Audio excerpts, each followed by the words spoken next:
चलिए आगे देखा जाए। अब हम लोग नर्स्ट इक्वेशन देखे थे, उसके बाद और भी कुछ चीज़ें हम लोगों ने देखी थी। बात ये होती है कि सेल स्पॉन्टेनियस है या नहीं है, ये बोला जाता है। कोई सेल स्पॉन्टेनियस है या नहीं है, कब बोलेंगे कि सेल स्पॉन्टेनियस है, कब नहीं है। कोई भी चीज़ हमारे लिए थर्मोडायनेमिक टर्म्स में हम लोग बोलते हैं कि अगर डेल्टा जी लेस देन 0 होता है तो वो प्रोसेस स्पॉन्टेनियस होता है।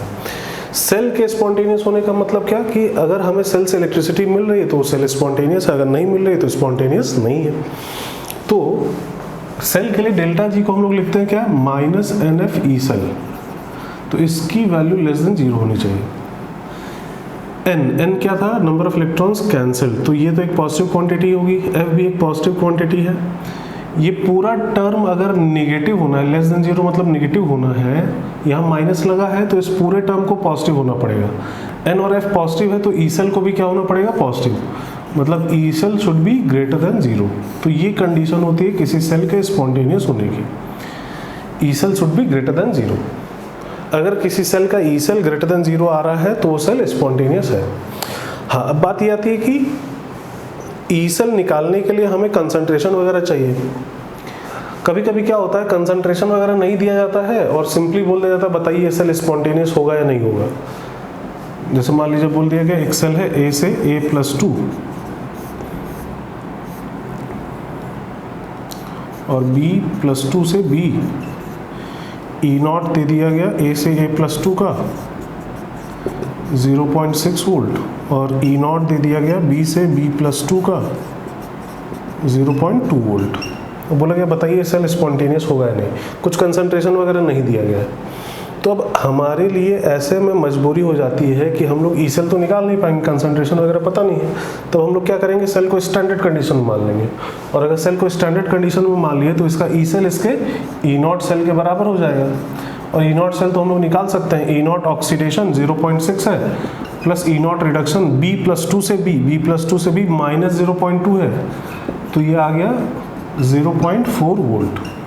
तो E0 सेल पॉजिटिव आ गया और इसी की वैल्यू ई सेल के बराबर होगी क्योंकि हमने सेल को स्टैंडर्ड कंडीशन में मान लिया है। तो ऐसे में हम लोग E0 सेल को ही देख के बता देंगे कि सेल स्पॉन्टेनियस है या नहीं। अगर ये पॉजिटिव है तो स्पॉन्टेनियस होगा, अगर ये पॉजिटिव नहीं है तो स्पॉन्टेनियस नहीं होगा। तो कहने का मतलब है कि मेन कंडीशन क्या है सेल के स्पॉन्टेनियस होने की, E cell should be greater than 0, ये मेन कंडीशन है।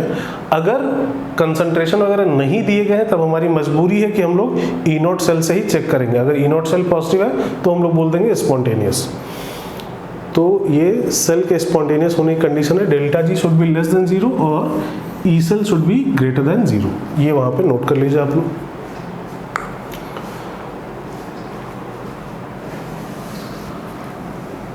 चलिए अब देखते हैं हम लोग एक चीज, कंसंट्रेशन सेल।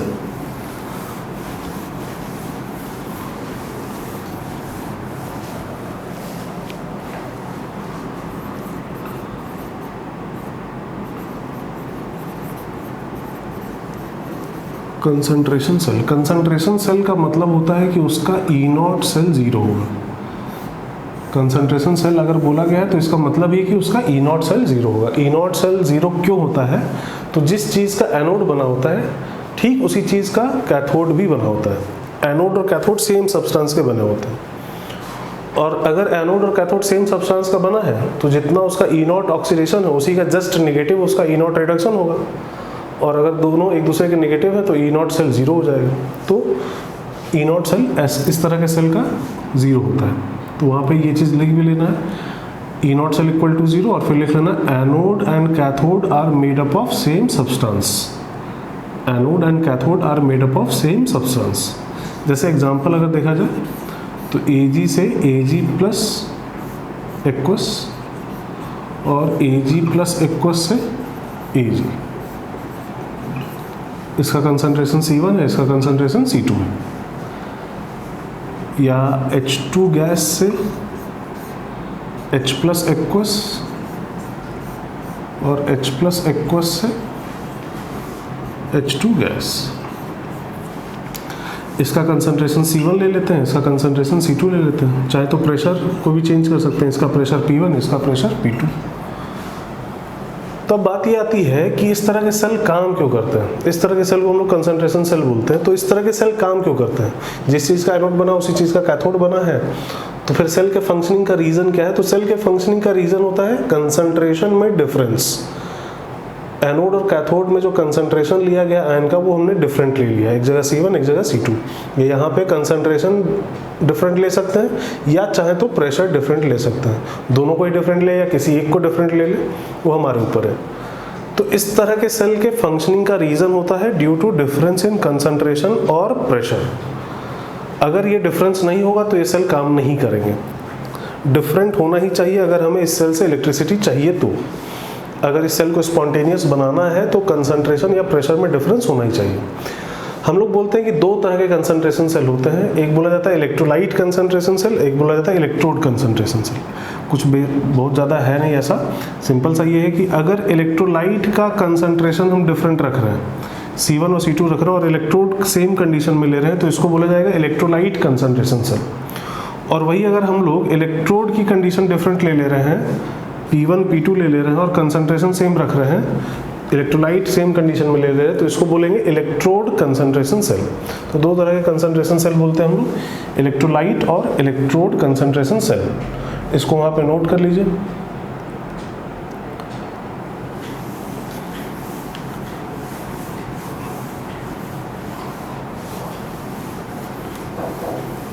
चलिए अब पहला हम लोग देखते हैं इलेक्ट्रोलाइट कंसंट्रेशन सेल। जैसे एग्जांपल वही हाइड्रोजन वाला लेते हैं हम लोग, H2 गैस से बना H प्लस एक्वस और H प्लस एक्वस से बना H2 गैस। इसका प्रेशर P है, इसका भी प्रेशर P है, इसका कंसंट्रेशन C1 है, इसका कंसंट्रेशन C2 है, मोलर में है और ये ATM में है, ऐसा मान लें। अगर यहाँ रिएक्शन की बात की जाए तो एनोड पे क्या रिएक्शन हो रहा है, तो एनोड पे H2 गैस कन्वर्ट हो रहा है टू H प्लस एक्वस पे और साथ में दो इलेक्ट्रॉन निकल रहे हैं। इस H2 गैस का प्रेशर कितना है, तो P है। इस H प्लस का कंसंट्रेशन कितना है, तो C1 है। अगर वही कैथोड की बात की जाए तो कैथोड पे क्या हो रहा है, तो कैथोड पे H प्लस कन्वर्ट हो रहा है H2 में और 2H प्लस एक्वस दो इलेक्ट्रॉन ले रहा होगा और बना रहा होगा H2 गैस। इस H प्लस का कंसंट्रेशन C2 है और इसका प्रेशर P ही है। अब इन दोनों को अगर ऐड करें तो हमें सेल रिएक्शन मिलेगी। सेल रिएक्शन हमें क्या मिलेगी, तो H प्लस तो कैंसिल नहीं होगा क्योंकि इन दोनों का कंडीशन सेम नहीं है, यहाँ C1 है यहाँ C2 है। हाँ, H2 गैस कैंसिल हो जाएगा क्योंकि दोनों सेम कंडीशन में है और इलेक्ट्रॉन तो कैंसिल हो गई। तो नेट रिएक्शन हमें क्या मिलेगा, तो 2H प्लस एक्वस, इससे हमें मिल जाएगा 2H प्लस एक्वस। और ये वाला H प्लस कौन सा है, तो ये वाला, मतलब इसका कंसंट्रेशन C2 है और इसका कंसंट्रेशन C1 है। इस H प्लस का कंसंट्रेशन C1 है। अब अगर इस पर नर्स्ट इक्वेशन अप्लाई किया जाए, नर्स्ट इक्वेशन होता था E cell is equal to E naught cell minus 0.059 upon n log Q। तो E नॉट सेल तो 0 है, पहले ही बात, कंसंट्रेशन सेल है। n की वैल्यू क्या है, तो 2 है और Q का एक्सप्रेशन क्या होगा, तो कंसंट्रेशन ऑफ H प्लस का square upon concentration of H plus का स्क्वायर। तो अगर ये वैल्यू रखें हम लोग तो ई सेल का एक्सप्रेशन क्या आ जाएगा, तो E cell is equal to आ जाएगा, ई नॉट सेल 0 हो गया माइनस 0.059 बाई n की वैल्यू है 2, लॉग के अंदर क्या आएगा, तो लॉग के अंदर H प्लस के कंसंट्रेशन का स्क्वायर मतलब C1 का स्क्वायर अपॉन H प्लस के कंसंट्रेशन का स्क्वायर मतलब C2 का स्क्वायर, मतलब C1 square upon C2 square मतलब C1 बाई C2 का होल स्क्वायर। तो ये पावर बाहर आके 2 से कैंसिल हो जाएगा और अगर यहाँ C2 बाई C1 कर दें, पलट दें इसको, तो एक माइनस बाहर आएगा, इससे कैंसिल होके प्लस हो जाएगा। तो यहाँ ई सेल का एक्सप्रेशन क्या बचेगा, तो E cell is equal to बचेगा 0.059 log of C2 by C1। 2 तो कैंसिल हो गया। अब बात आती है कि ये सेल स्पॉन्टेनियस कब होगा। तो अभी हम लोग देखें कि स्पॉन्टेनियस होने के लिए ई सेल की वैल्यू क्या होनी चाहिए, greater than 0। E cell greater than 0 होना चाहिए, ये क्वांटिटी ग्रेटर देन 0 होनी चाहिए, मतलब ये क्वांटिटी पॉजिटिव होनी चाहिए। ये तो पॉजिटिव है 0.059, ये तो पॉजिटिव क्वांटिटी है, मतलब ये जो लॉग वाली क्वांटिटी है log C2/C1 ये भी ग्रेटर देन 0 होना चाहिए। लॉग कब ग्रेटर देन 0 होता है? तो जब उसके अंदर की क्वांटिटी 1 से बड़ी हो, मतलब C2/C1 should be greater then 1। इसका मतलब C2 should be greater then C1। अगर ये कंडीशन पूरी होगी तब ये सेल स्पॉन्टेनियस होगा, अदरवाइज ये सेल स्पॉन्टेनियस नहीं होगा। C2 मतलब किधर का कंसंट्रेशन? तो कैथोडिक कंपार्टमेंट में जो आयन का कंसंट्रेशन है वो ज़्यादा हो as compare to anodic compartment. ये इस पर्टिकुलर केस के लिए रिलेशन आ रहा है ऐसा। तो ये हुआ इलेक्ट्रोलाइट कंसंट्रेशन सेल। अब आप एक काम करें, पहले तो इसको नोट करें, वीडियो पॉज करके इसको नोट करें। नोट करने के बाद हम लोग इलेक्ट्रोड कंसंट्रेशन सेल की बात करेंगे। उसमें क्या करेंगे, यहाँ प्रेशर P1 लेंगे, यहाँ प्रेशर P2 लेंगे और इन दोनों जगह CC लेंगे। तो आप कंडीशन निकालेंगे कि P1 और P2 में क्या रिलेशन होना चाहिए so that electrode concentration cell जो एग्जाम्पल लिया गया है वो स्पॉन्टेनियस हो। यहाँ P1 यहाँ P2 करके, यहाँ दोनों जगह C करके P1 P2 में क्या रिलेशन हो ये निकालें इलेक्ट्रोड कंसंट्रेशन सेल करके। पहले इसको नोट करके फिर निकालें। चलिए हम लोग बात कर लेते हैं इलेक्ट्रोड कंसंट्रेशन सेल की। इलेक्ट्रोड कंसंट्रेशन सेल होगा तो यहाँ प्रेशर P1, यहाँ प्रेशर P2, तो यहाँ आ जाएगा P1 और यहाँ आ जाएगा P2 और दोनों जगह कंसंट्रेशन हो जाएगा सेम। तो इस बार सेल रिएक्शन हमें क्या मिलेगा? तो सेल रिएक्शन इस बार हमें ऐसा मिलेगा, इस बार H+ कैंसिल हो जाएगा, नेट क्या बचेगा? H2 गैस से H2 gas, H2 gas cancel नहीं होगा। ये वाला H2 गैस किस प्रेशर पे? तो P1 और ये वाला H2 गैस किस प्रेशर पे? तो P2। तो अगर रिलेशन अप्लाई किया जाए तो यहाँ तो ऐसा ही आएगा, यहाँ पे क्या आ जाएगा? यहाँ पे हो जाएगा P2/P1, यहाँ 2 अब तो बाहर ही रहेगा, माइनस को अगर अंदर ले जाएंगे तो ये हो जाएगा P1/P2। तो ई सेल ग्रेटर देन 0 होने के लिए log of P1/P2 should be greater than 0। तो P1/P2 should be greater then 1। तो यहाँ से रिलेशन आ जाएगा P1 should be greater then P2। अगर ये रिलेशन फॉलो हो रहा है तो ये सेल स्पॉन्टेनियस होगा। तो वीडियो पॉज करके इसको भी नोट करिए पहले।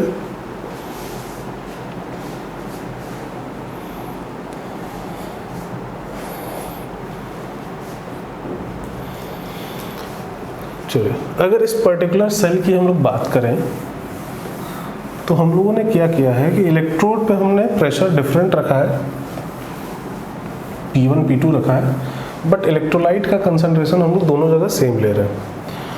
तो इलेक्ट्रोलाइट का कंसंट्रेशन अगर हमें दोनों जगह सेम ही लेना है तो हम लोग एक काम करते हैं कि हम लोग 2 अलग अलग इलेक्ट्रोड कंपार्टमेंट ना बना के एक ही कंपार्टमेंट बनाते हैं, जिसमें हम लोग कुछ इस तरह का अरेंजमेंट कर देते हैं कि 2 अलग अलग जगह हम लोग 2 अलग अलग प्रेशर मेंटेन कर पाए।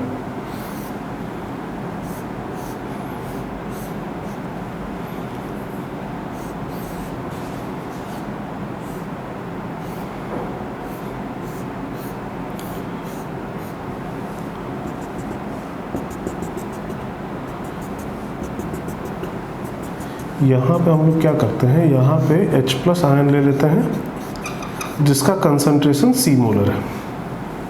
ये एनोडिक कंपार्टमेंट है तो यहाँ पे H2 गैस ले रहे हैं हम लोग जिसका प्रेशर P1 है, और एक कैथोडिक कंपार्टमेंट है तो यहाँ पे H2 गैस लिया जा रहा है जिसका प्रेशर P2 है। रिएक्शन दोनों इलेक्ट्रोड पे, दोनों ही चीज़ों जो इन्वॉल्व हो रहे हैं रिएक्शन में वो सेम ही है, H2 गैस और H+ आयन। एनोड पे क्या होगा? ऑक्सीडेशन होगा, मतलब H2 गैस कन्वर्ट होगा H+ में, H2 गैस आएगा अपना 2 इलेक्ट्रॉन इसको देगा और H+ में कन्वर्ट हो जाएगा। और कैथोड पे क्या होगा? H+ जो है सॉल्यूशन में हो जाएगा, यहाँ से इलेक्ट्रॉन लेगा और H2 गैस के फॉर्म में लिबरेट होगा। तो जितना H+ आएगा उतना ही H+ यहाँ लिबरेट भी होगा, तो H+ आयन का कंसंट्रेशन चेंज नहीं होगा, उसी ही रहेगा। यहाँ का प्रेशर धीरे धीरे कम होगा, यहाँ का प्रेशर धीरे धीरे बढ़ेगा। तो देखने वाली जो बात है यहाँ पे वो ये है कि हमने एक ही कंपार्टमेंट में दोनों इलेक्ट्रोड लगा दिए हैं, दो अलग अलग कंपार्टमेंट हमें नहीं रखने पड़े, और उससे हुआ कि हमें सॉल्ट ब्रिज नहीं लगाना पड़ा। बिना सॉल्ट ब्रिज के हम लोग इस सेल को काम करा रहे हैं। और अगर सॉल्ट ब्रिज नहीं लगा रहे हैं तो इस सेल को जो हम लोग इस तरीके से रिप्रेजेंट कर रहे हैं, इसको सॉल्ट ब्रिज के बिना, ये डबल लाइन सॉल्ट ब्रिज को ही रिप्रेजेंट करती थी शायद, तो बिना सॉल्ट ब्रिज के अगर हम लोग सेल को काम करा ले रहे हैं तो हम लोग इस सेल को फिर ऐसे रिप्रेजेंट करेंगे, H2 गैस, एक single line H plus aqueous, फिर एक सिंगल लाइन H2 गैस। ये हो गया सेल का रिप्रेजेंटेशन। इस सेल को ऐसे भी रिप्रेजेंट किया जा सकता है। इस H2 गैस का प्रेशर ले लेते हैं P1, इसका कंसंट्रेशन C और इसका प्रेशर P2। तो इसको ऐसा नहीं पढ़ना है कि एक इलेक्ट्रोड है, डबल लाइन दिख ही नहीं रहा है तो सेल कहाँ है, ये भी एक सेल को रिप्रेजेंट कर रहा है। सेल में क्या हो रहा है, तो एनोड पे H2 गैस कन्वर्ट हो रहा है H प्लस में, और कैथोड पे क्या हो रहा है, तो H प्लस कन्वर्ट हो रहा है H2 गैस में। ये इस सेल का सेल रिएक्शन है। क्योंकि सॉल्ट ब्रिज नहीं है तो कहीं डबल लाइन हमें नहीं दिख रहा है, तो ये चीज़ भी ड्रॉ करके वहाँ पे लिखेंगे, this cell can also be represented as, और ये लिख लेंगे। इस सेल को हम लोग इस तरीके से भी रिप्रेजेंट कर सकते हैं। तो वीडियो पॉज करके ये बनाइए, इसको नोट करिए।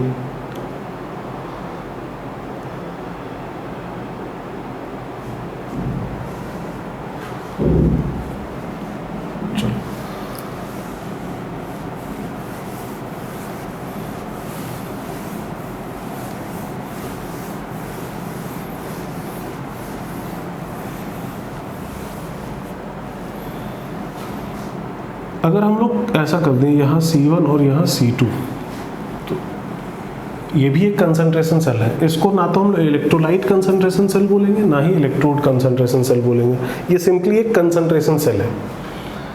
तो अब यहाँ पे हमें रिलेशन निकालना है P1 C1 C2 P2, इनमें आपस में क्या रिलेशन हो, सो दैट ये सेल स्पॉन्टेनियस हो। जैसे हम लोग निकाले हैं उस तरीके से लिख के पूरा निकालिए कि क्या रिलेशन होना चाहिए, सो दैट ये सेल स्पॉन्टेनियस हो। इसके लिए कंडीशन आपको डिराइव करनी, जैसे हम लोग पिछले केस में किए थे C2 should be greater then C1, या इस केस में किए थे P1 should be greater then P2। तो यहाँ पे ये चारों चीज़ें आएंगी, P1 C1 C2 P2, ये चारों चीज़ें आएंगी। तो इनमें आपस में क्या रिलेशन होना चाहिए ये आपको बताना है। मैं डायरेक्ट रिलेशन लिख दे रहा हूँ, इस रिलेशन पे फाइनली पहुँचेंगे हम लोग। C1 अपॉन C2 का whole square into P2 by P1 should be less than 1, या फिर ऐसा हम लोग बोल सकते हैं C1 by C2 whole square should be less than P1 by P2। ये रिलेशन आना चाहिए। अगर ऐसा रिलेशन आ जाएगा तो ये सेल स्पॉन्टेनियस हो जाएगा।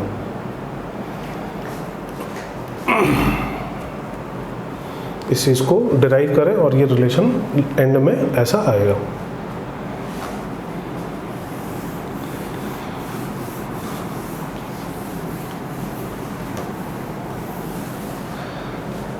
अब यहाँ अगर न्यूमेरिकल की बात की जाए तो न्यूमेरिकल कई तरीके के बनाए जाते हैं। यहाँ पे पहला तो न्यूमेरिकल ऐसा बना दिया गया,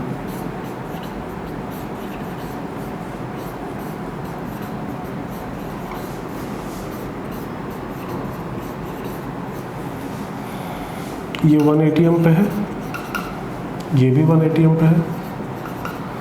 इसका कंसंट्रेशन बोल दिया गया 10 raise to the power -6 molar, इसका कंसंट्रेशन बोल दिया गया 10 raise to the power -4 molar, और बोला गया calculate E cell. E cell की वैल्यू क्या होगी ये निकालिए। तो ई नॉट सेल तो 0 है, ये तो हमें पता ही है। ई सेल निकालना है। सेल रिएक्शन अगर लिखा जाए तो H2 गैस तो सेम कंडीशन में है, H प्लस बचेगा। तो हम लोग देखे थे क्या रिलेशन आएगा 2H प्लस एक्वस से 2H प्लस एक्वस। अगर नहीं समझ पा रही है तो इलेक्ट्रोलाइट कंसंट्रेशन सेल में हम लोग इसी तरह से रिलेशन निकाले थे। ये वाला H प्लस कौन सा होगा, तो इधर ये वाला होगा 10 raise to the power -4 molar वाला।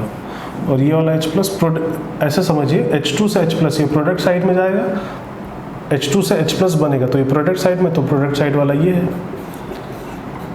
ये H प्लस से H2 बनेगा तो ये रिएक्टेंट साइड में रहेगा, तो ये इधर है।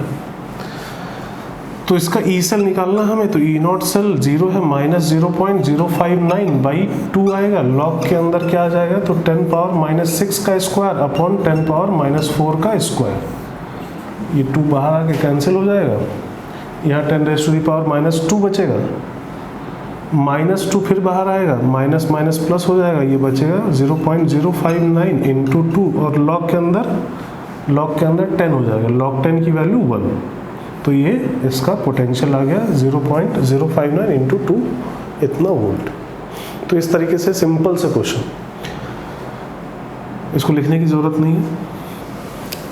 अब किया क्या जाता है यहाँ पे, क्वेश्चन को चेंज करने के लिए ऐसा बोल देते हैं कि यहाँ का pH 6 है, यहाँ का pH 4 है, तो बताइए सेल का ई सेल कितना होगा। तो pH 6 का मतलब H + 10⁻⁻⁶, और यहाँ pH 4 का मतलब H + 10⁻⁻⁴। तो इस तरीके से क्वेश्चन बनाया जाता है, और चेंजेस किए जाते हैं, हो जाएगा ना। ये pH 6 है तो H+ पता चल गया, यहाँ का भी H+ पता चल गया, उसी से निकालना है। ऐसा बोला जाता है, यहाँ पे 10⁻⁻⁶ मोलर HCl है, और यहाँ पे 10⁻⁻⁴ मोलर HCl है। ये HCl रिएक्शन पार्टिसिपेट नहीं कर रहा, पार्टिसिपेट कौन कर रहा है, H+। ये HCl दिया क्यों गया है, सो दैट आप H+ का कंसंट्रेशन निकाल पाए। यहाँ पे H+ कंसंट्रेशन कितना होगा, तो 10⁻⁻⁶ हो जाएगा, और यहाँ पे 10⁻⁻⁴ हो जाएगा। या फिर आयनिक इक्विलिब्रियम में हम लोग ने बहुत सारे केसेस देखे थे जहाँ पे हम लोग pH निकालते थे या H+ कंसंट्रेशन निकालते थे, तो उन सारे केसेस को भी यहाँ पे इन्वॉल्व कराया जा सकता है। मतलब हो सकता है यहाँ कोई वीक एसिड ले लिया जाए, यहाँ कोई वीक एसिड, यहाँ कोई वीक एसिड ले लिया जाए, या हो सकता है कोई बेस ले लिया जाए।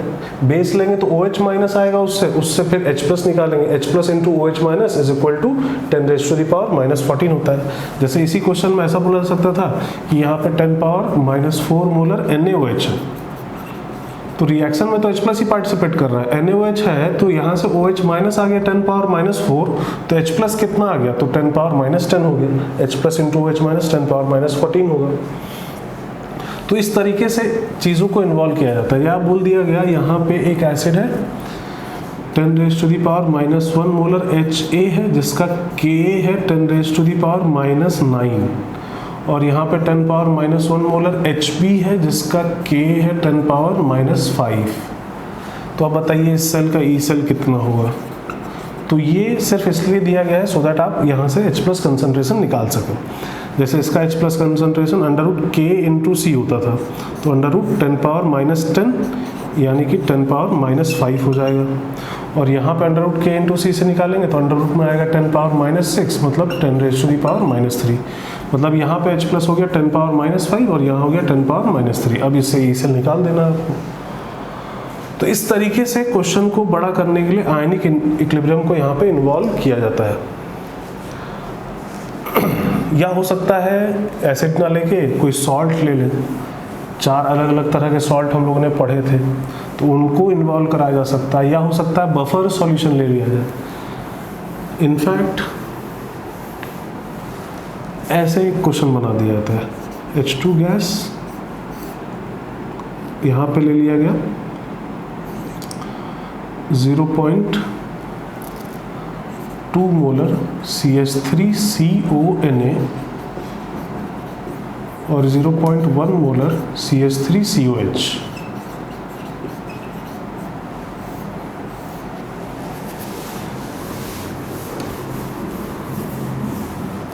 यहाँ पे लिया गया 0.1 मोलर CH3CONA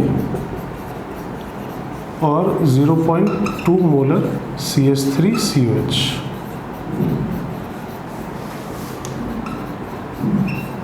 बोला कि इस सेल का ई सेल कैलकुलेट करिए।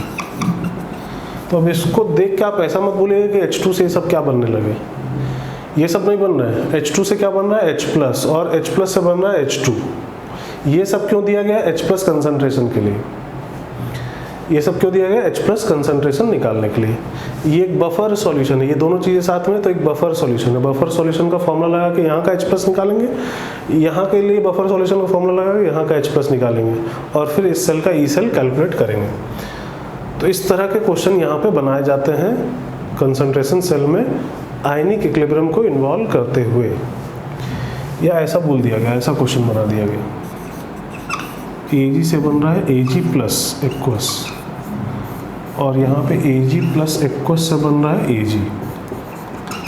यहाँ पे बोला गया AgI का सैचुरेटेड सॉल्यूशन है, और यहाँ AgCl का सैचुरेटेड सॉल्यूशन है, और इसका KSP दे दिया गया 10⁻⁻16, और इसका KSP दे दिया गया 10⁻⁻10। तो अगर यहाँ रिएक्शन लिखोगे तो रिएक्शन क्या होगा, तो Ag से Ag प्लस और साथ में एक इलेक्ट्रॉन निकलेगा, और यहाँ पे Ag प्लस प्लस इलेक्ट्रॉन से Ag, तो ये Ag सॉलिड तो कैंसिल हो जाएगा, नेट रिएक्शन Ag प्लस से Ag प्लस। ये Ag प्लस कौन सा है, तो लेफ्ट वाला है। यहाँ पे Ag प्लस कितना है, तो सैचुरेटेड सॉल्यूशन इसका है, तो KSP equal to S square, मतलब कितना हो जाएगा 10⁻⁻8 S की वैल्यू। तो ये Ag प्लस कितना है 10⁻⁻8, ये Ag प्लस इधर आ रहा है 10⁻⁻8। AgCl का KSP 10⁻⁻10, तो इसके लिए भी KSP equal to S square होगा, S की वैल्यू हो जाएगी 10⁻⁻5, तो यहाँ का Ag प्लस है 10⁻⁻5। अब इस सेल का ई सेल निकाल देना है, E0 सेल तो 0 है, लॉग के अंदर 10⁻⁻8 अपॉन 10⁻⁻5 इस तरह से आएगा। तो इस तरीके के क्वेश्चन यहाँ पे बनाए जाते हैं कंसंट्रेशन सेल में, काफ़ी अच्छे क्वेश्चन बनते हैं। अगर अच्छा क्वेश्चन बनाना होता है तो कंसंट्रेशन सेल हम लोग इन्वॉल्व करके काफ़ी अच्छे क्वेश्चन बना सकते हैं।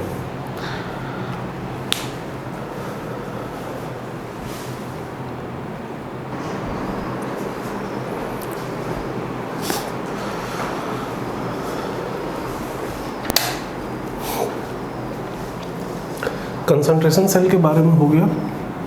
अब हम लोग को देखना है टाइप्स ऑफ इलेक्ट्रोड्स।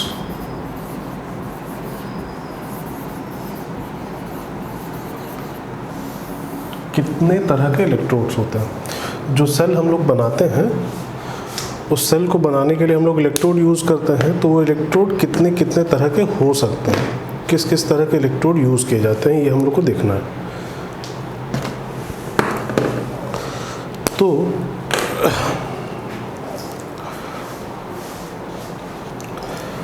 पहला तो सिंपल सा होता है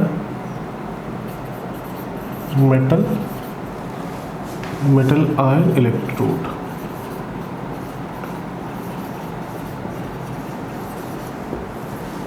मेटल आयन इलेक्ट्रोड मतलब इसमें क्या है कि एक मेटल होगा और उस मेटल के आयन प्रेजेंट रहेंगे सॉल्यूशन में। एक को यहाँ मेटल का रॉड ले लेते हैं और सॉल्यूशन में इस मेटल के आयन होंगे Mn+। Metal positive oxidation state में रहता है, तो इस तरह के इलेक्ट्रोड को हम लोग बोलेंगे मेटल आयन इलेक्ट्रोड। जैसे जिंक ले लिया गया और सॉल्यूशन में जिंक +2 हो गया, या आयरन ले लिया गया सॉल्यूशन में आयरन +2 हो गया, या कॉपर ले लिया सॉल्यूशन में कॉपर +2 हो गया। तो इस तरह के इलेक्ट्रोड को मेटल आयन इलेक्ट्रोड, ये दोनों तरीके से काम करेगा, एनोड की तरह भी काम करेगा और कैथोड की तरह भी काम करेगा। अगर ये एनोड की तरह काम कर रहा है तो क्या होगा, मेटल जो है वो ऑक्सीडाइज होगा, अपना इलेक्ट्रॉन इस मेटल रॉड को दे देगा और Mn+ बना के सॉल्यूशन में चला जाएगा। वही अगर ये कैथोड की तरह काम करेगा तो सॉल्यूशन में जो Mn+ आयन है ये जाएगा, इससे इलेक्ट्रॉन लेगा और M मेटल बना के यहाँ पे डिपॉजिट हो जाएगा। अगर एनोड की तरह ये काम कर रहा है सपोज करिए, तो रिएक्शन क्या होगा, तो M जो सॉलिड फेज में है वो अपना इलेक्ट्रॉन देगा और Mn+ बना के सॉल्यूशन में चला जाएगा और साथ में N इलेक्ट्रॉन निकल जाएंगे।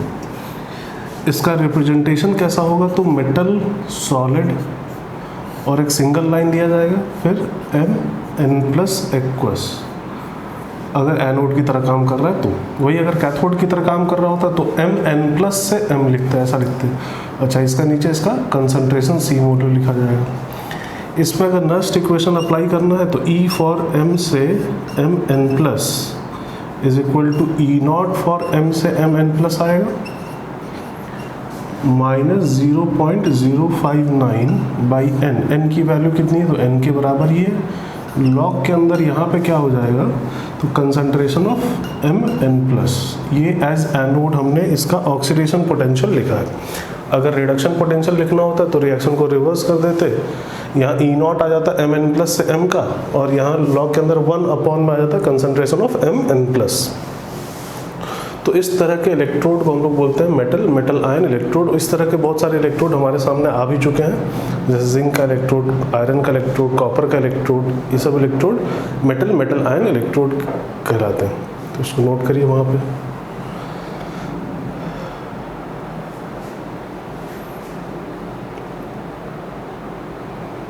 चलिए अब नेक्स्ट देखते हैं हम लोग दूसरा इलेक्ट्रोड।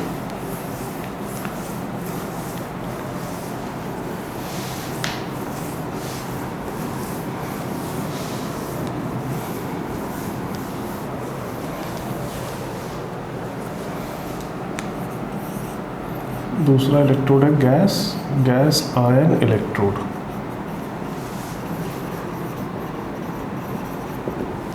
गैस आयन इलेक्ट्रोड मतलब क्या है, यहाँ पे कोई गैस होगी और सॉल्यूशन में उस गैस के आयंस होंगे, और इसके लिए थोड़ा सा हमें स्पेशल कंस्ट्रक्शन करना होता है।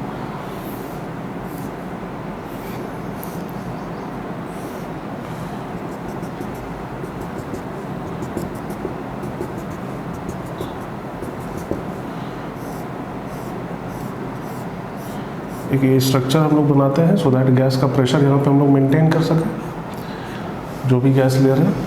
एक ये मेटल इनर्ट मटेरियल का प्लेट लिया जाता है, बताए थे पहले भी इसके बारे में।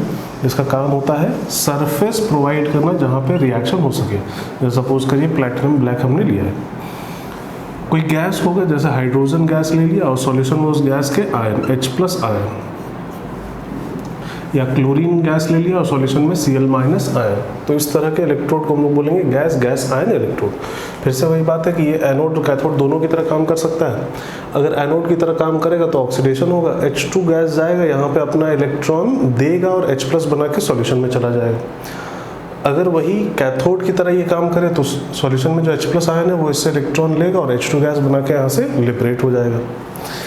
अगर लिखा जाए एज एनोड इसका रिएक्शन, तो हम लोग पहले भी लिख चुके हैं, H2 गैस से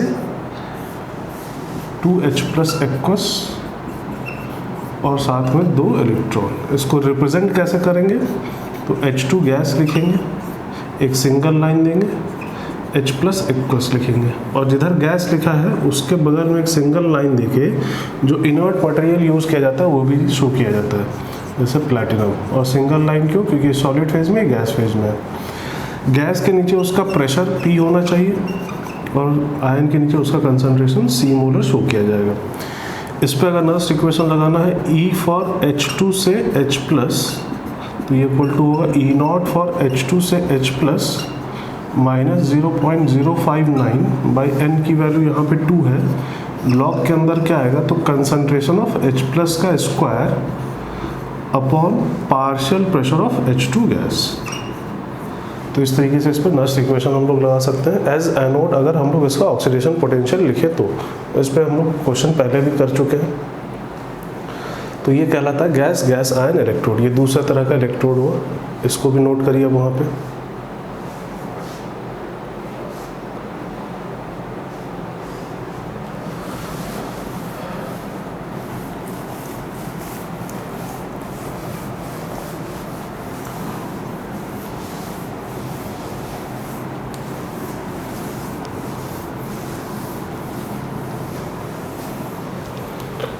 नेक्स्ट है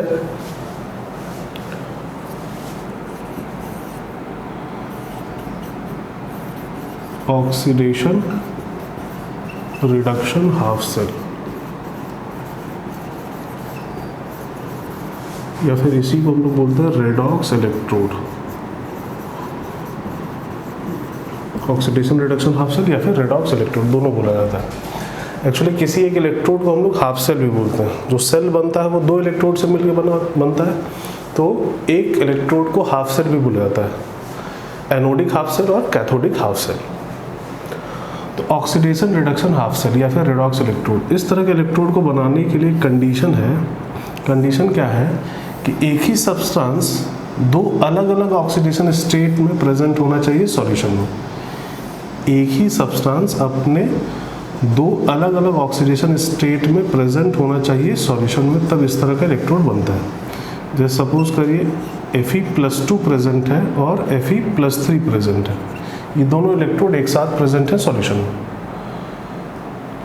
यहाँ एक किसी इनर्ट मटेरियल का प्लेट या फिर रॉड हम लोग ले लेते हैं, इसका काम फिर से वही है, सरफेस प्रोवाइड करना। ये एनोड और कैथोड दोनों की तरह काम कर सकता है। अगर ये एनोड की तरह काम करेगा तो सॉल्यूशन में जो Fe+2 है वो जाएगा, इसको अपना इलेक्ट्रॉन देगा और Fe+3 बना के वापस से सॉल्यूशन में चला आएगा। या अगर ये कैथोड की तरह काम कर रहा है तो Fe+3 जो सॉल्यूशन में है वो जाएगा, इससे इलेक्ट्रॉन लेगा और Fe+2 बना के वापस से सॉल्यूशन में चला जाएगा। तो इस तरह के इलेक्ट्रोड को हम लोग बोलेंगे ऑक्सीडेशन, रिडक्शन, हाफ सेल या फिर रेडॉक्स इलेक्ट्रोड। कंडीशन क्या है? Same substance should be present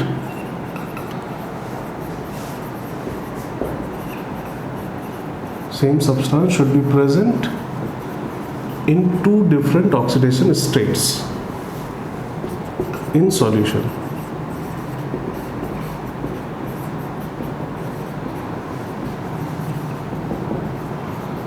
ये लिख लेना है वहाँ पे। अगर ये एनोड की तरह काम कर रहा है तो रिएक्शन क्या हो रही है? तो Fe+2 जो सॉल्यूशन में है वो ऑक्सीडाइज होके Fe+3 बना रहा है और साथ में एक इलेक्ट्रॉन निकल जाएगा। इसको रिप्रेजेंट कैसे करेंगे? तो Fe+2 एक्वस, अब यहाँ सिंगल लाइन की ज़रूरत नहीं, सिंगल लाइन फेज बाउंड्री होता था। Fe+2 भी एक्वस फेज में, Fe+3 भी एक्वस फेज में है, तो यहाँ पे सिंगल लाइन की ज़रूरत नहीं। यहाँ सेपरेट करने के लिए हम लोग कॉमा का ही यूज़ कर लेंगे, सिंगल लाइन नहीं देना चाहिए, यहाँ पे कॉमा से ही हम लोग सेपरेट कर लेते हैं। Fe+2 से बन रहा है Fe+3 और जो इनर्ट मटेरियल है उसको भी शो किया जाता है। अगर एनोड के फॉर्म में है तो लेफ्ट साइड में शो कर देंगे, अगर वही कैथोड के फॉर्म में होता है तो राइट साइड में शो कर देते हैं। दोनों के नीचे इसका कंसंट्रेशन लिखा जाएगा C1 और C2। वैसे तो हमें कॉमन सेपरेट करना चाहिए, बट क्वेश्चंस में कहीं आप देखेंगे तो यहाँ पे सिंगल लाइन भी लगा दिया जाता है, लगाना नहीं चाहिए बट लगा दिया जाता है, क्वेश्चंस में ऐसा आ जाता है। इसके लिए E की वैल्यू अगर निकाली जाए, E फॉर Fe+2 से Fe+3 इज इक्वल टू हो जाएगा E0 फॉर Fe+2 से Fe+3 माइनस 0.059 बाई N की वैल्यू यहाँ 1 है। लॉग के अंदर Fe+3 का कंसंट्रेशन ऊपर आएगा, अपॉन में आ जाएगा कंसंट्रेशन ऑफ Fe+2। तो ये हो गया रेडॉक्स इलेक्ट्रोड और उसके लिए नर्स्ट इक्वेशन। चलिए तो इसको भी नोट करिए वहाँ पे।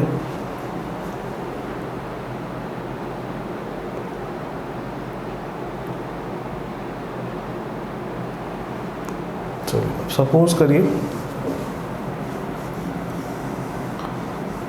कि सॉल्यूशन में MnO4 माइनस है और Mn+2 है, ये दो चीज़ें हैं सॉल्यूशन में, MnO4 माइनस है और Mn+2 है।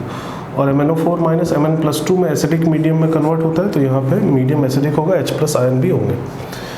तो क्या इस इलेक्ट्रोड को हम लोग रेडॉक्स इलेक्ट्रोड बोलेंगे या नहीं बोलेंगे? पहले अगर इसकी बात की जाए तो ये रेडॉक्स इलेक्ट्रोड होना चाहिए।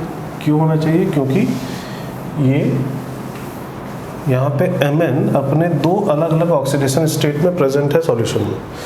एक जगह Mn+7 ऑक्सीडेशन स्टेट में और एक जगह +2 स्टेट में है। ये दो जगह दो अलग अलग ऑक्सीडेशन स्टेट में है, तो ये एक रेडॉक्स इलेक्ट्रोड हो जाएगा।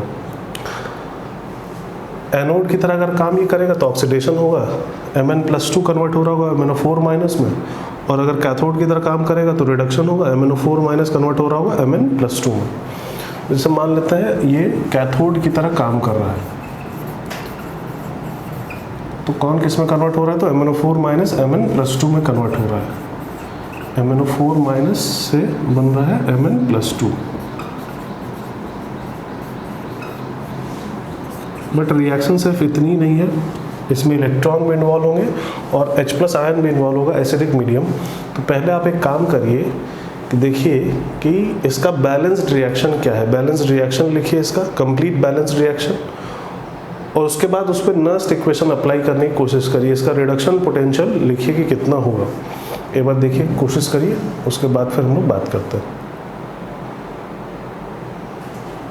वीडियो पॉज करके एक बार कोशिश करिए, फिर हम लोग देखते हैं इसको आगे।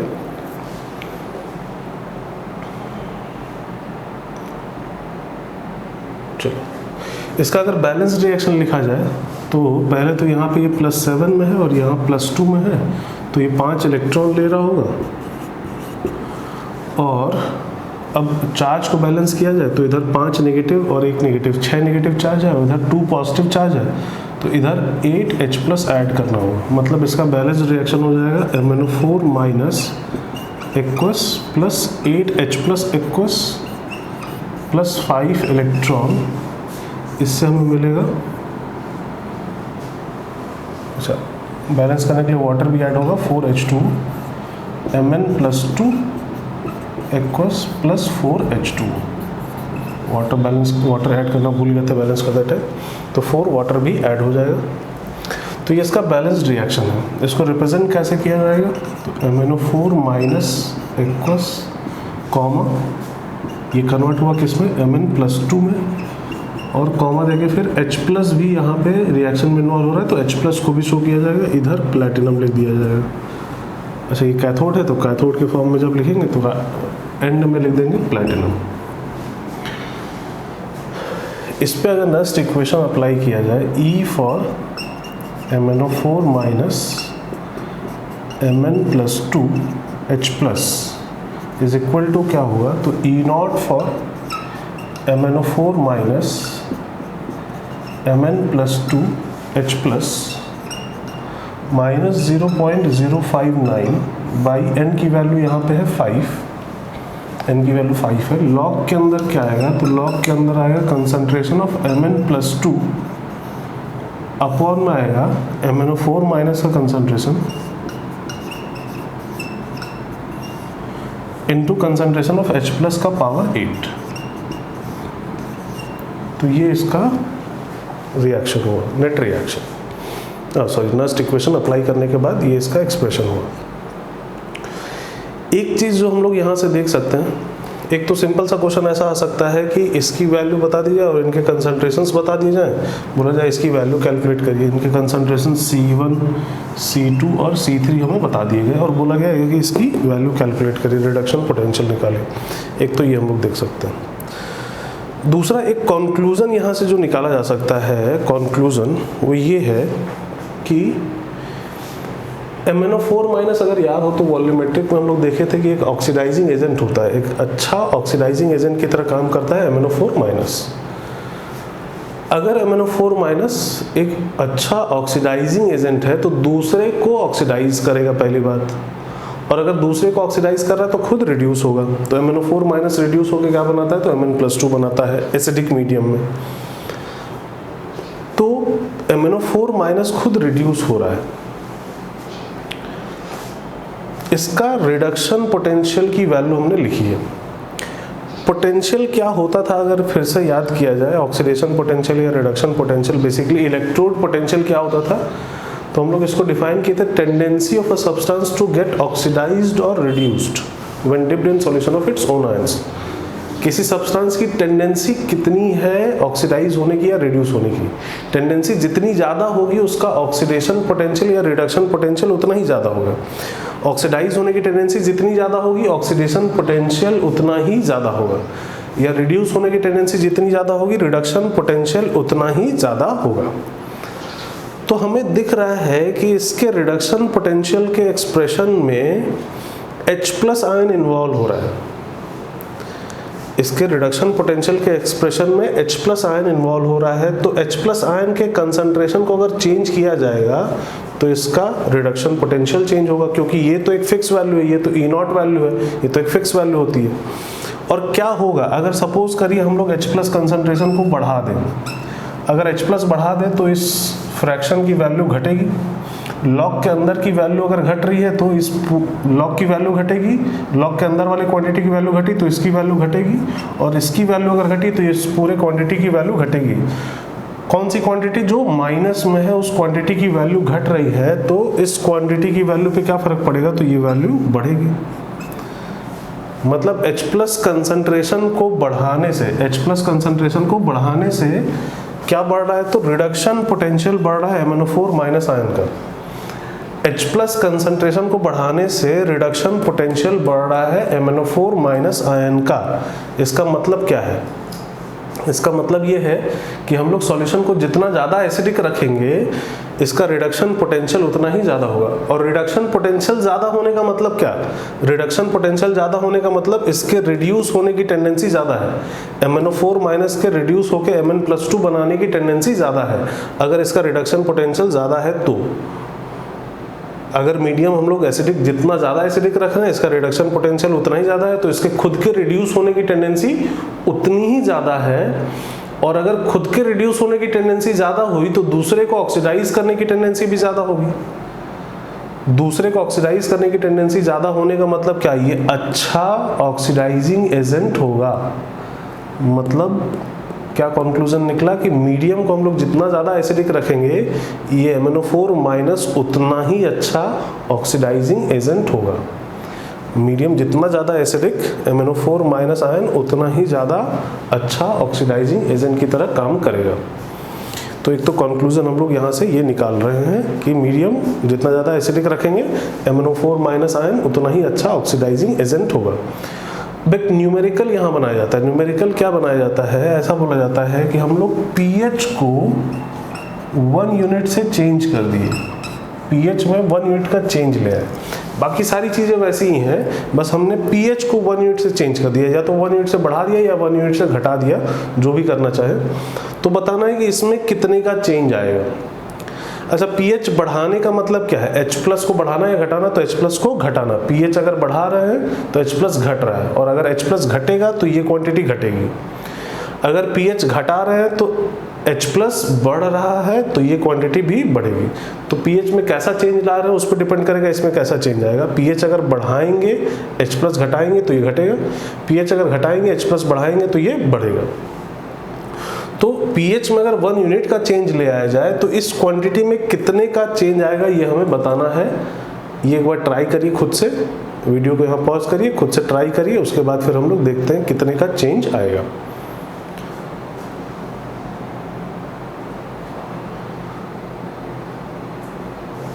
चलिए, अगर इसको देखा जाए कि कितने का चेंज आएगा,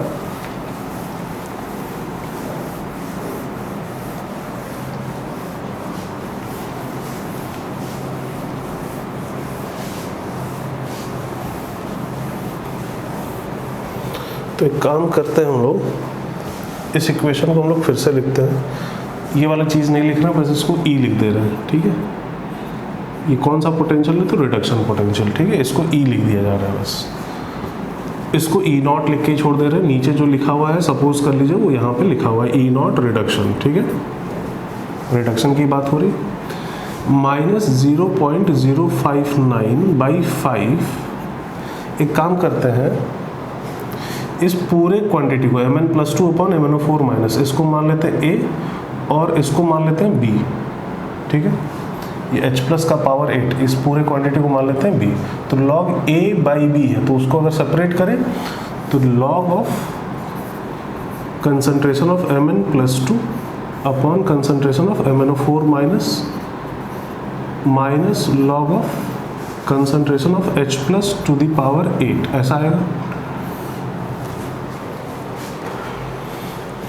इसको थोड़ा सा और सॉल्व किया जाएगा तो E reduction is equal to E0 reduction minus 0.059/5 log of concentration of Mn+2 upon concentration of MnO4 minus, इसको मल्टीप्लाई कर दे रहे दोनों में, माइनस माइनस मिलके हो जाएगा प्लस, तो उसको प्लस ना लिख के माइनस ही छोड़ देते हैं। Minus of 0.059/5 into minus of log of H+ to the power 8, ऐसा आ रहा है। तो पावर जो है उसको बाहर अगर ले आ जाए तो -8 log of concentration of H+, ऐसा होगा। ये मल्टीप्लाइड है इसमें, ठीक है।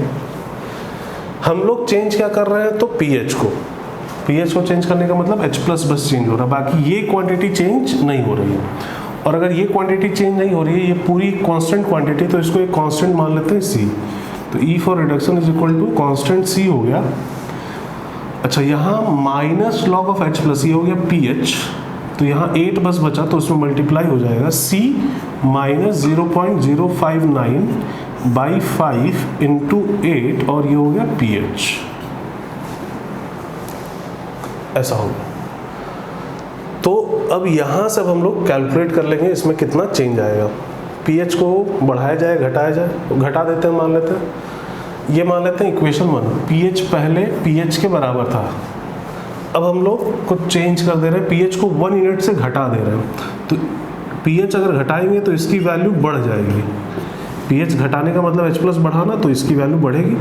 तो अब ये वैल्यू कुछ चेंज होकर ई रिडक्शन डैश हो गई, ये तो उतना ही रहेगा C माइनस 0.059 इंटू 8/5, और अब pH हो गया है pH -1, पहले जितना था उससे 1 यूनिट कम। तो इसको मान लेते हैं इक्वेशन 2। कौन बड़ा है, ई रिडक्शन डैश बड़ा है या ई रिडक्शन? तो ई रिडक्शन डैश बड़ा है, तो सेकंड माइनस फर्स्ट कर देते हैं।